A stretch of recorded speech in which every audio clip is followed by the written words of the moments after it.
ఎంతమందికి సనాతన ధర్మం అంటే తెలుసు? ఈ రోజుల్లో ఒక ఇన్సిడెంట్ జరిగితే రెండు సైడ్లు ఉంటాయి.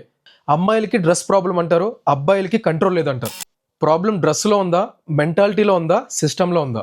ఈ వీడియోలో ఎవరిని బ్లేమ్ చేయం, ఎవరి నేమ్ కూడా తీసుకురాం, ఎవరి గురించి పట్టించుకోం కూడా. సో ఈ వీడియో చూసే వాళ్ళు నాకంటే చిన్నవాళ్ళు అవ్వచ్చు, నా ఏజ్ వాళ్ళు అవ్వచ్చు, నాకంటే పెద్ద ఏజ్ వాళ్ళు కూడా అవ్వచ్చు.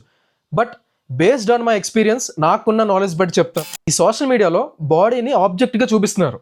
అది లైక్స్ కోసం, వ్యూస్ కోసం, ఇంకా ఇంపార్టెంట్గా వ్యాలిడేషన్ కోసం. సనాతన ధర్మం అనేది ఇక్కడ నుండే స్టార్ట్ అవుతుంది. నీ సెన్సెస్ని కంట్రోల్ చేసుకోవడం. సో ఒక్క మాటలో చెప్పాలంటే అబ్బాయిలకైనా అమ్మాయిలకైనా నీ యాక్షన్స్కి నువ్వే రెస్పాన్సిబుల్. ఒక అబ్బాయికి రియల్ మ్యాస్కులానిటీ అంటే రెస్పెక్ట్ ప్లస్ కంట్రోల్. ఒక అమ్మాయి సొసైటీలో ఉంది అని అంటే ఒక అమ్మాయి ఫ్రీడమ్ని ఎంజాయ్ చేస్తుంది, డ్రెస్ చాయిస్ కూడా తనదే. కానీ ఆ అమ్మాయి సొసైటీలో ఉంది అని అవేర్నెస్ ఉండాలి, రిస్క్ అసెస్మెంట్ కూడా ఉండాలి. ఈ దేశంలో రేప్స్ అవ్వడానికి మెయిన్ రీజన్స్